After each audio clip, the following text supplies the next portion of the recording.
Well, hello, everybody. Hello again. Hopefully this season 4 has been what you thought it was. We're hoping to bring you families and people that are empowering their community, change agents as such, people that are choosing to win. So we just thank you for tuning in week after week. And keep writing us. Keep stopping April in the store and asking her about that Choose to Win lady. I love to hear your story. Go to my website, fnfministries.org. Send me an email at choose2winss@gmail.com. So if we want to hear from you, we want to hear your testimony. And if you have someone who has a show, make sure you let us know. Well, today I am so excited. I am excited because I have 2 veterans in the kingdom in marriage, and we're going to share some things off camera. I've already talked to them. They've already had me want to run through the Holy Ghost. I know some of y'all may not know about that, but it's something when you hear something that's good for your soul, it makes you want to run. Ask your grandma about it. She know what I'm talking about.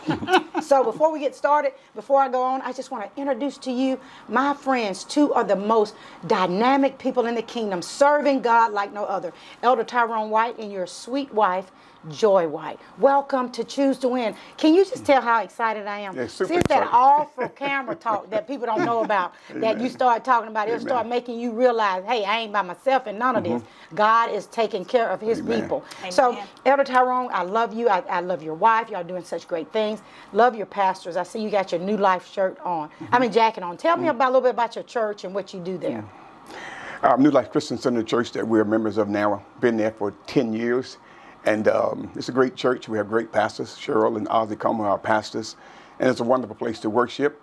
And if you're up in this area, 2051 West Point Parkway. You better plug them now. And anyway, we have a wonderful church, and we enjoy being there. And it's a great spirit in the house. And it's a great place to be. And you're an elder there. And when we were on camera, you was talking about some of the things that you do. You just say, I do everything. I do anything my man and woman of God asks me. Yeah. Love them. I'll have your Pastor Cheryl on soon. I can't wait for her, for me to sit down and talk to her. She has a lot of respect for you guys as well. So let's talk about you. Off the camera, we were talking about some things that you did as a missionary. And one thing I like that you said, you didn't make excuses. Tell us a little bit about serving God during COVID. Yes. When you're serving God and it's in your heart, you don't have a problem with excuses. And when COVID hit, nobody knew COVID was going to hit. They did not. But when it did, we had to push through. Right. We couldn't go to everybody's house, but we could still call. We still had our cell phones, still had your house phones. You still had to contact with the same people that you've been building relationships with in the community. So what we did was we just called, and whatever they needed, we sent it in the mail. Wow. We made sure that the community still had everything they needed from us. So you're telling me that COVID did not allow you to make excuses for for God's people. That's right. So amazing. Yes, and I am excited only because, talking to your husband, and I'll be honest and share this with you. I didn't focus on it before until now, but adversity, going through adversity silently, the David way, has to be difficult. Doesn't matter. It's not anybody's business what we went through.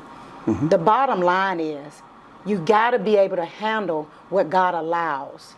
So tell me a little bit about that. How long have you been married now? It'll be 33 years on September 2nd. 33 years. People don't want to be married 33 minutes. And so 33 years has had its share of ups and downs. And I'm not just saying this because you all in front of me, because y'all know me and y'all know this. I've just watched you all make things work out. How does that happen? How do you do that in 33 years and go through trials and tribulations with jobs, family, all kind of stuff that hit you? Tyron, how do y'all make that work? It's a simple process. Marriage is give and take. So in give and take, you have to give and you have to take, and you have to just know who you're married to. One thing, just You gotta tell them folk know that. who your spouse is, know who you're married to. Tell them, And Elder. so when you go through tough times, you don't have to sit here and wonder whether or not this is going to happen or that's going to happen, because you know who you're married to. See, when I found Joye, the Bible talks about when a man finds a woman, he finds a good thing. When I found Joye, I knew I had the right person beside me. You say you found her. I found her. She didn't find you. No, she didn't find me. So if you out there, if you at a skate center, we met each other at the skate center in Auburn. I love it. And we were skating around, going around in circles. This is good. And the minute Joye, I failed, and she came and touched me and helped me pick me up. Everybody else kept skating around, but she picked me up. And from that point on, she's been still picking me up. 33 years Amen. later, we're still picking each other up. See, But the now- thing was that when I first met her, she can tell you this, I was 16, she was 14, I knew I was going to be the one that I married. No, At 16, I knew. you got to go back. I know all that. You just said, I knew when I fell and Joy tapped me and helped me get up. I knew I had married the right one. See, that's what we're missing in the kingdom. Everybody wants you when you're up. See, when I went through my situations or when I lost a lot of things, Deacon Bell tapped me on my shoulder and he picked me up. When he went through things and when he was trying to give up on things, I tapped him. And that's one thing that I know that you saying is from God. When somebody said, how did you make it through that accident? I said, because I knew who I was married to. You have to know. Amen. See, when I was in the wheelchair, I had a lot of people would want to help me and assist me. We had a lot of support. But you didn't find too many times that Deke wasn't right there by the chair. Amen. You better know. How does it make you feel to hear your husband say, I know what I'm married to? And that's why you have to be real and you have to be true. You can't camouflage anything. So when you have issues and problems, it's got to come out on the table. That's right. Once it comes out on the table, that's how you build a relationship. That's how you build the marriage. But a lot of people hide things. Right. They go into the marriage and then they have the wedding, but then half the things that they're going through, the spouse don't even know. Right. So then when you need that support, then people are like, I didn't even know you was going through that. Right. So my thing is, make sure that it's in your heart. Right. Who you're married to, that you love from the heart. Because when the ups and downs come, That's good. it's not going to do you any good. If it's not any money and that's what you're married for, then you're going to have to bail out. You better So preach. it's got to come from the heart. And if Right. it comes from the heart, if it's a love of God, then you can get through anything. I do appreciate that, and I do agree with that. If you said something so profound, if you were there for money and the money gone, what you got? So you working in the church, you built this legacy. I watched your husband, and I watched you support him. I shared with him again off camera that because of his strength, and because of how he's endured, I think that just even if it's just with my one friend, people need to hear how it feels to come through and God bring you back. We're living in a day and age where people are so superficial about going through. You said they want to hide it. They want to post the best selfie. I'm guilty. I'm not going to post the selfie of me that's ugly. I'm going to give you the photo, whether it took me 10 times to get the best one, of what I want you to see. And if that's okay for me to put that on Facebook. But if we're putting that in a marriage, Right. if your husband is getting the 10th selfie, Right. then he don't get to see the ugly picture. He gets to see what you want him to see, or the wife is getting the 10th selfie. Then how can she support you when you ain't your best? Right. So, Tyron, what do you speak on? What do you think about that as a man of God, from a man of God's perspective? What advice do you have for people who want to throw in the towel? It's not an easy fight. When you go through life, there's going to be challenges in your life, and you're going to go through things in life. But if I can just speak for me, I'm going to tell this story briefly as I can. Those that don't know, I was a police officer in Auburn for 17 years. And I ended up resigning or terminated from Auburn because of a case that was brought up against me. During those times, it was a tough time that I went through in my life. And make a long story short, I ended up being terminated and went to trial because of the charge that was brought against me. And I did 2 years in a federal prison. But one thing I learned through that journey was I was incarcerated, but I wasn't locked up. Well, you better listen now. Y'all better move these giraffes, because I'm going to run up in here in a minute. I thought about what helped me through my journey. I thought about my story, then I thought about the people that I read about, like Paul. He was incarcerated, but he wasn't locked up. Ooh. So I felt like that was my testimony. I'm incarcerated, but I'm not locked up. Everything that God had me to go through, God was with me then, and God is still with me when I'm going through my storms. Yes, He is. He's with me through my storms. And then I didn't have to worry about my wife when I went through what I went through, because I knew who I was married to. And I didn't have to, not one time did I think about my wife. Now, the separation part was tough. Right. But the part that that kept me together was the fact that I knew that she was going to be there for me regardless of what I went through. And coming back from something like that, you have to deal with the separation. I had a son. He was in middle school at the time. Right. And it was tough for him. It was tough for my wife while I was gone. But I just knew that kept playing in my head. I'm incarcerated, but I'm not locked up. So everything that God gave me to do, I still had the choice to do it. Those things were still there for me to do. So the marriage part of it, just that when you go through trials and you go through tough times, know that he's still the same God. He don't change because you're going through tough things in your life. And you have to know that if he did it before, like the songwriter said, he'll do it again. And you got to just believe that he's still the same God that you're going through the trials. He's going to be with you even to the end. That's what he said. So you have to believe what God said. So if you out there, I'm talking to the young couples out there that are married right now, they're going through tough times. The first, Joye can tell you this, since we're going to be real and we're on camera, the first 3 years of marriage wasn't for me. It was rough. It was hard for us, the first 3 years of marriage. But what I did was I couldn't figure it out on my own. So I said, let me go back to the man that instituted this thing. Let me go see what God had to say about this. So I read what God said. He told me how to deal with my marriage, how to deal with my problem, my situation, because I didn't know how to deal with it on my own. I did what he said. When a man leaves his mother and father, he cleaves unto his wife. I didn't really know what that word cleave meant. That means that me and my wife, we're joined together. Nothing can tear us apart. Right. Nothing that we go through, even the jail couldn't tear us apart. The stuff that we went through in our life when we was in the streets and we was kind of like doing our own thing, nothing could tear us apart. Now, it wasn't always easy, right, but I knew God was there with us through the tough times. I knew that he'd be there with us. And so what made me strong through all of this, knowing that he's still the same God, and he was still there for me, and he's still there for us now, 33 years later. Was it easy? No. But you have to just persevere through it and know that God's going to be with you. Now, I'll tell you why you're on this. And of course, I'm very careful about what I bring up. I let people tell their own story. That's what I told y'all off camera. And I didn't even have to say it, but that's why you're here. I was out and I watched her. I watched her commitment to her husband. The same way I went through publicly. Hey, you have to know who you know. Amen. And no, Felix didn't have to come visit me anywhere, but I was mentally gone at times. Because when you go through things, sometimes you just can't. I was in jail, but I wasn't locked. Listen, I was incarcerated. That right there, that's going to stop the whole show right there. You was incarcerated. There are some people out there right now who chained up in their minds. See, I was incarcerated in my mind. I was crippled in my mind. This was all I knew. But I wasn't going to allow that situation to lock me up. And because I had a helpmate, I know we know what that word means. Yes, sir. Somebody that I watch your wife. How was it for you to go through that like that, Joye?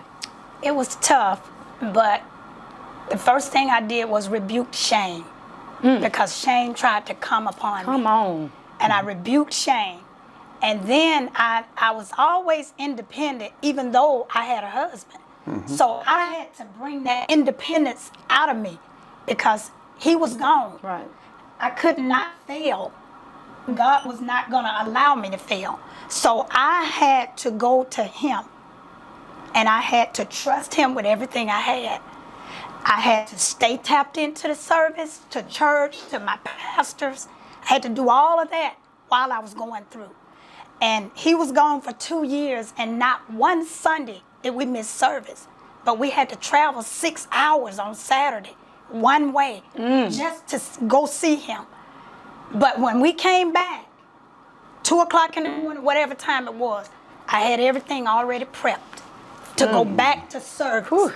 Because I was not going to use excuses that I had to go see my husband, I had to do this, I had to do that. I was going to stay tapped into God because that was all I had. That was all I had. You, and I'll start wearing this, and I know I look fabulous on camera. My makeup girl and start giving me lashes. You almost make me lashes fall off, honey, because, honey, when you said I had to rebuke shame, there are some people out here right now in shame. People needed to hear that. When I went through my situation, I don't talk about it like it hurts me anymore. I talk about it in a freedom. I went running that next morning. I know what you mean when you say, you're not going to have me feel like I'm in shame. I went running right down the middle of Opelika. And people were taking pictures, not in a negative way, and posting me on Facebook saying, you got this. we bagged the bell. They needed somebody to show them. Shame won't have me. Exactly. You know, going through things with my family, going through things, even as a child with my mom, going through things. One thing you will not have over me, Satan, and that's shame. Man. I was talking to one of my relatives last week who was upset about something I said on my live. And I said, you just shame. I should have told him to rebuke it. The truth done hit you in your shame. See, it's one thing, but I just love that. I mean, I just love that. You just have freed a whole land of people. I know you've helped me, because I'm telling you, sometimes we allow shame to cripple us. And we got to trust God. You said, and tell them now, they don't think church, they don't need church.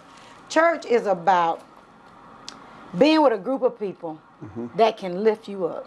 It ain't about going and not thinking you somebody in control of you, because we're sending the wrong message now. I can have church at home. Well, you can't have a Joye at home or a Tyron at home to hold your hand and pray for you. Like the day I was at church with my church family, we drive an hour and 20 minutes one way to church. And I asked myself this morning when my pastor called me, because we're going to film at the church this afternoon. We have another segment. And he said, I just want you to know what's ours is yours. See, that's why I travel an hour and 20 minutes one way. Well worth it. So you work for the sports place, one of my favorite places. I used to see you saw me when I was on leave, and I would come in there and I would be smiling like I wasn't just crying on the track. So 33 years, 3 grandbabies, daughter-in-law and a son.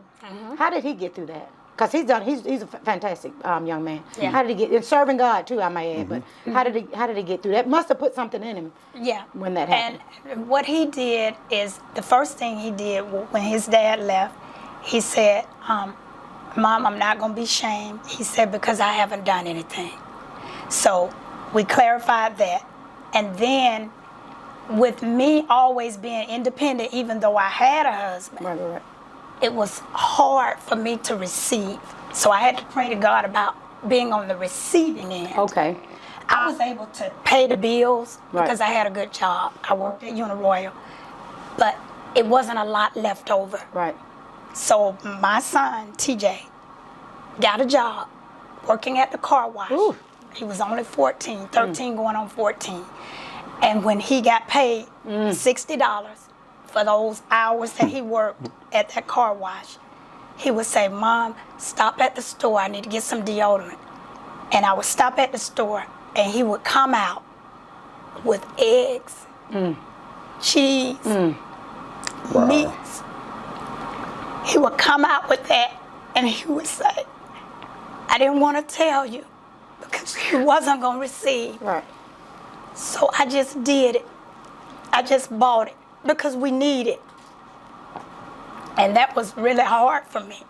Of And course. I called my dad, and I told him about it, and he said, let him do it, because that's what's replacing the emptiness from his dad being gone. Wow. So, now y'all about to mess some folks up.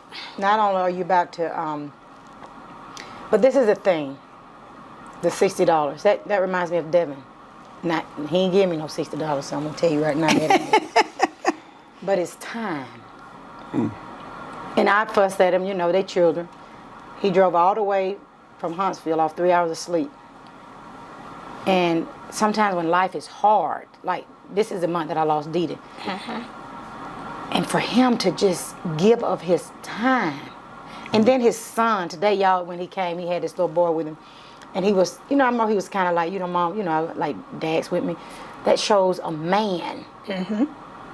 And we made it work. So it's hard when you have to receive from your children. But it makes them better. I know, Devin was in middle school when I got hit. That's how amazing his story is. I know that how it is when your children, I don't know, that you're just trying to protect them and they're protecting you. Right. They said Devin came up in that school like it wasn't there. And so I get what you're saying. So you've made a great man. What else would you like for the people to know, Elder White? Anything special? Because y'all done messed us all the way up now. I mean, Just life is hard, isn't it? Yeah, just basically just, people often say, how long have you been married? And we'll say 30 years, 40 years, 50 years, or whatever. But just remembering in them 33 years, always some in between. There's a lot of stuff going on in those 33 years, in that middle time. And what makes it worth it is just love. Love is the key to it all. I mean, no matter what you're facing in life or what you're going through in life, if you would, Jesus even said, if you would just love one another. Come on. If you just love this person, like this band that I wear on my arm that says, I love my wife, Ephesians 5:25, like Christ loved the church, and he gave himself for it. So if you're in a relationship or if you're married out there, and you're trying to figure it out, just go back to the book, to the one that wrote the marriage and told you how he instituted it. Love the way Christ loved the church. He loved the church so much that he died for it. Wow. So I would die for my wife. I'd do anything for my wife. It's not all about giving. Jesus was more about giving. It's more about giving to that person. Even sometimes when I think that she's dead wrong about something, I'll give in just to have, I'm telling you. But well, I think that's a man after so many years. That's just what men. That's what men do. They be like, Philip be like, look, I ain't got time to argue with you. I'm just gonna go on. So 33 years. I love seeing you at the Sportsplex. I love the story about your son, the 3 grandbabies. Have y'all ever talked about the transition or anything that he went through in that? Because he serves the Lord and he's vocal because he's, he sings, he does so many things. So from a mother's perspective, have y'all ever had a conversation with him about the $60? Because that's huge. Yeah. I mean, and I think that was just part of his development because he had to, being a police officer, that's a public job. Yes. You live publicly out. And so when that happened, I think maybe it brought about a humbleness. Wow. And so with him seeing so much at a young age, I think it birthed a giving, him being able to give to me. And he's so free-hearted now. Yes. So, He is. I watch him. God, this is not even what I had in mind. Look at the Holy Spirit. To talk about that was just not my intentions. But I thank the Lord for the courage in your conversation and the fact that you're healing God's people, Elder Tyron. And forgiveness had to play a big role in that too. Marriage, people don't realize there's a lot of forgiveness. And what I see nowadays, Elder and Sister Joye, is that people got this slogan that they use so freely. It's me. I love me. And I think Satan is using that because the scripture is clear in the end, men will become lovers of themselves. And that we better be very careful that I love me. And I'm not saying not to take care of you and all that stuff. But do they not realize that the commandment is love thy neighbor? Do they not realize that you really can't be focused on getting to the next level until you learn how to love God's people? Amen. And so if you're closing yourself off from relationships because you talked about that, tell us, how do you think that how do you think the fact that people think they don't need anybody is impacting our society? Either one of y'all answer that for me. Along the lines of, I think you said it best when you talked about, I think the internet has a lot to do with it. Facebook and things like that. We tend to think that we can download something on a computer and read something from a screen and like we're getting it. But I've learned this right here. That's a difference between me reading scripture on my cell phone and me reading something from my Bible. Right. I read stuff from my cell phone like I'm just reading something, but when I read something in my Bible, it's a different reading. It catches you. It's a whole different reading. It feels like 2 different books. I can just take my cell phone and toss it to the side. I can read it, but I can't toss my Bible to the side. We've been taught that. It's a little difference. It's a difference. So I just say when it comes to give and take, whatever God has put into you is going to come out during those tough times. Right. If God puts something in you, whatever he put in you during the tough time in your life is going to come out. You'll never know God is all you need until God is all you got. Ooh, that is powerful. That's what I learned on my journey. You'll never know all he needs till he's all you got, till you can't see nothing but God. No matter what people say, Joe talked about the shame and all those things, but you'll never know all he needs till God is all he got, because God of Jesus, he'll show you himself when you let yourself just go. You move out the way, God will show you himself. So when I went through what I went through, I moved myself out the way and God just showed me who he was. That's where that slogan came from. I'm incarcerated, but I wasn't locked up because God was always there, pushing me and driving me. I mean, I wish we had more than 30 minutes. I'll tell you the whole story. But I'm telling you, that's what we got right here. We're gonna do something with, we're gonna do something with marriages, and I want y'all to be a part. So I'm trying to get this third book out, and then we're gonna do something with marriages. And you guys are, I've already asked you, so that will be the best time for us to tell that story. We're gonna put that in print because I don't think this platform is big enough for people to understand truly. I knew it, and I knew what you had in her, and I knew what you had in TJ, because the people used to talk about how he just was working, so we knew what you had in a family.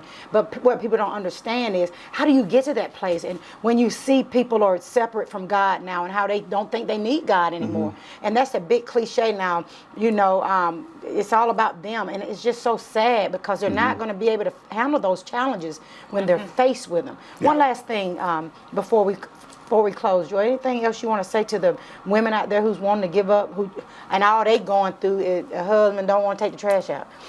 How do you 6 hours one way, honey? What do you have to say to women want to give up? I feel like when it comes to marriage or any relationship, being equally yoked is so very important. Correct. Wow. And if you're not, you're going to have to eat the cost. So I feel like that women need to take time to tap into the Word and let God send you your mate. Send you your mate, because if you do it yourself, you're going to have to sustain it yourself. And you don't have enough strength to sustain a relationship or a marriage if God didn't give it to you. So I'll recap some things that's very important that was said here today. You said, I rebuke shame. You didn't do anything, but you realize Satan tries to call shame on you. Sometimes in a marriage, people need to understand that Satan plays a role. I am learning on this journey that you cannot fight a spiritual battle physically, and I think we say that all the time. But I'm really tapped into Priscilla Shire right now because she talks about warfare. I can only imagine what she's gone through to have got that. But I just want to say publicly that God changed this whole direction of this interview to what it was supposed to be. You have given me hope. You have given me help. You have given me a new leaf. I mean, I don't know what tomorrow is going to bring, but I know today I feel better. I can forgive a little longer. Because, see, sometimes you don't want to forgive people when they hurt you. Amen. But to watch you, too, and to watch the love that you have poured into each other, not only has changed the people that's going to watch this, because I know it's going to change some hearts who got a little boy who giving their mama $60. And nowadays, you can't get 50 cents from some of these kids. Somebody is going to watch this. Some kid may be watching, and they may say, I need to do better by my parents. So I just want to say I thank you. I thank you so much for allowing me to come in your home. I just really appreciate you. God bless you. Thank you. 33. Thank you. 33 years. I know. Those 3 grandbabies, 2 girls and a boy. Kingston is the oldest, right? No, Kingston is the middle. Middle, and the oldest little girl and a baby little girl. He in the middle. I know he having fun. So thank you for your time. You have met your beautiful daughter-in-law. They're doing great things.